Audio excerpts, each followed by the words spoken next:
ഇന്നലെ മുസ്ലിം ലീഗിന്റെ നേതാക്കൾ തിരക്ക് പിടിച്ച് മുനമ്പം സമരവുമായി ബന്ധപ്പെട്ട് ക്രൈസ്തവ സഭാ നേതാക്കളെ കാണാൻ പോയത് എത്രമാത്രം UDF നേതൃത്വം വഖഫ് ബോർഡിന്റെ വിഷയത്തിൽ പ്രതിരോധത്തിലായിരിക്കുന്നു എന്നുള്ളതിന്റെ ഏറ്റവും വലിയ തെളിവാണ്.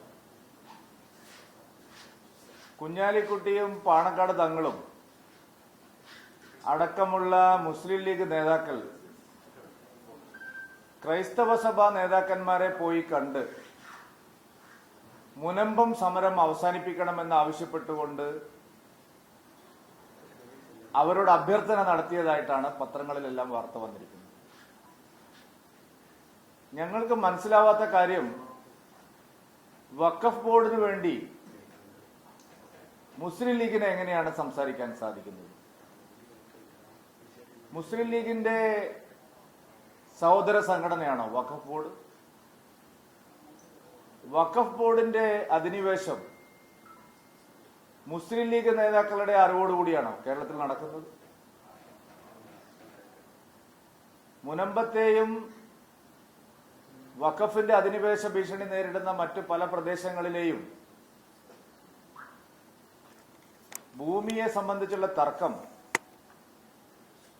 ആ തർക്കം പരിഹരിക്കേണ്ടത് വഖഫ് ബോർഡാണ്, സംസ്ഥാന ഗവൺമെന്റാണ് എന്നൊക്കെയാണ് ഇതുവരെ ലീഗുകാർ പറഞ്ഞുകൊണ്ടിരുന്നത്. പക്ഷേ തെരഞ്ഞെടുപ്പിന്റെ തലേ ദിവസം വളരെ പെട്ടെന്ന് മുസ്ലിം ലീഗ് നേതാക്കൾ പോയി ഞങ്ങൾ മാധ്യസ്ഥം വഹിച്ചുകൊണ്ട് പ്രശ്നം പരിഹരിച്ചു കൊള്ളാം.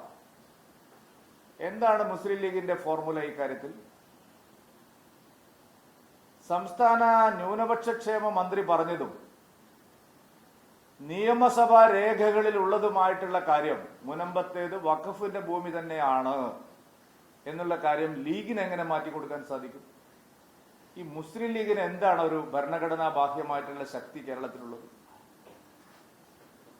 ഒരു അമിതാധികാരം പ്രയോഗിക്കാൻ മാത്രമുള്ള എന്ത് ശക്തിയാണ് കേരളത്തിലെ മുസ്ലിം ലീഗിനുള്ളത്? മുസ്ലിം ലീഗിന്റെ ഏതാനും നേതാക്കൾ ക്രൈസ്തവ സഭാ അധ്യക്ഷന്മാരെ കണ്ടാൽ ഈ പ്രശ്നം എങ്ങനെയാണ് പരിഹരിക്കുന്നത്? ന്യായമായ ചോദ്യമാണ് ഞങ്ങൾ ചോദിക്കുന്നത്. ഈ വിഷയത്തിൽ മുസ്ലിം ലീഗിന് എങ്ങനെയാണ് ഇടപെടാൻ സാധിക്കുന്നത്? അപ്പൊ ഇതുവരെയുള്ള ഭൂമി കയ്യേറ്റങ്ങളെല്ലാം ലീഗ് പറഞ്ഞിട്ടാണോ ഇവിടെ നടക്കുന്നത്? മുസ്ലിം ലീഗിന്റെ അറിവോടുകൂടിയാണോ ഈ ഭൂമി കയ്യേറ്റങ്ങളെല്ലാം വഖഫ് ബോർഡ് നടത്തുന്നത്? മുസ്ലിം ലീഗിന്റെ താല്പര്യപ്രകാരമാണോ വഖഫ് ബോർഡ് ഓരോ സ്ഥലത്തും പുതിയ അധിനിവേശങ്ങൾ പ്രഖ്യാപിക്കുന്നത്, അവകാശവാദങ്ങൾ ഉന്നയിക്കുന്നത്? എന്താണ് മുസ്ലിം ലീഗ് മുന്നോട്ട് വെച്ച ഫോർമുല? കേരളത്തിലെ ജനങ്ങൾക്ക് അത് അറിയാൻ ആഗ്രഹമുണ്ട്. കാരണം പലയിടങ്ങളിലും വഖഫ് ബോർഡ് നോട്ടീസ് അയച്ചിരിക്കുകയാണ്. മുസ്ലിം ലീഗ് മുന്നോട്ട് വെച്ച ഫോർമുല എന്താണ്? മുസ്ലിം ലീഗിന് എങ്ങനെയാണ് ഇത് പരിഹരിക്കാൻ സാധിക്കുന്നത്? മുസ്ലിം ലീഗ് എന്ത് മാധ്യസ്ഥമാണ് ഇക്കാര്യത്തിൽ വഹിക്കാൻ ഉദ്ദേശിക്കുന്നത്? മുനമ്പം സമരം അവസാനിപ്പിക്കണമെന്ന് ആവശ്യപ്പെട്ടുകൊണ്ട് സഭാ നേതാക്കന്മാരെ, പിതാക്കന്മാരെ കാണാൻ പോയ മുസ്ലിം ലീഗ് എന്തുകൊണ്ടാണ് തങ്ങളുടെ ഫോർമുല എന്താണെന്ന് പരസ്യമായിട്ട് പറയാത്തത്? കേരളത്തിലെ ക്രൈസ്തവ സമുദായത്തെ മുഴുവൻ തെരഞ്ഞെടുപ്പിന് മുമ്പ് കബളിപ്പിക്കാമെന്നുള്ള ഉദ്ദേശം വെച്ചുകൊണ്ടല്ലേ ഈ ഒരു യാത്ര ഇന്നലെ മുസ്ലിം ലീഗിന്റെ നേതാക്കൾ മുനമ്പത്തേക്ക് നടത്തിയത്? സഭാ മേലധ്യക്ഷന്മാരെ കാണാൻ ലീഗുകാർ പോയത് ആര് പറഞ്ഞിട്ടാണ്? സർക്കാർ അയച്ചതാണോ? എന്താണ് ഇതിന്റെ പിന്നിലുള്ള ഉദ്ദേശം? ഇന്നലെ എന്താണ് ക്രൈസ്തവ സഭാ നേതാക്കന്മാരുമായിട്ട് മുസ്ലിം ലീഗ് നേതാക്കൾ മുന്നോട്ട് വെച്ച ഫോർമുല? മുനമ്പത്തെയും ചെല്ലാനത്തെയും അടക്കം കേരളത്തിൽ ഇപ്പോൾ വഖഫ് ബോർഡ് പുറപ്പെടുവിച്ചിരിക്കുന്ന നോട്ടീസ് കൈപ്പറ്റിയ സ്ഥലങ്ങളിലെല്ലാം ഈ ഫോർമുല ബാധകമാണോ? അപ്പൊ പ്രശ്നം പരിഹരിക്കാൻ അല്ല പോയിരിക്കുന്നത്, തെരഞ്ഞെടുപ്പിൽ പരാജയപ്പെടും എന്നുള്ള ഉറപ്പ് വന്നതുകൊണ്ടാണ് ലീഗ് നേതാക്കൾ ഇന്നലെ ക്രൈസ്തവ സഭാ നേതാക്കളുമായിട്ട് ചർച്ചയ്ക്ക് പോയത്. എന്തേ ലീഗുകാർ ഇതിനു മുമ്പ് പോവാതിരുന്നത്?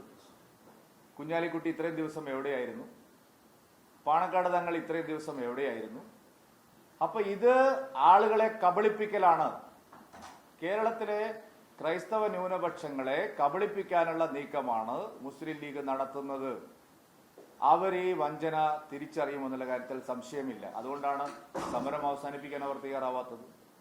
ലീഗ് പറഞ്ഞാൽ എങ്ങനെ സമരം അവസാനിപ്പിക്കും? ലീഗ് പറഞ്ഞാൽ വഖഫ് ബോർഡ് കേൾക്കുമോ? വഖഫ് ബോർഡ് അയച്ച നോട്ടീസ് പിൻവലിക്കുമോ? ലീഗ് പറഞ്ഞാൽ ബാങ്കിൽ പോയാൽ വായ്പ കിട്ടുമോ? ലീഗ് പറഞ്ഞാൽ കരം തീർത്ത രസീത് കൊടുക്കുമോ? ഈ കാര്യങ്ങളെല്ലാം അറിയണ്ടേ?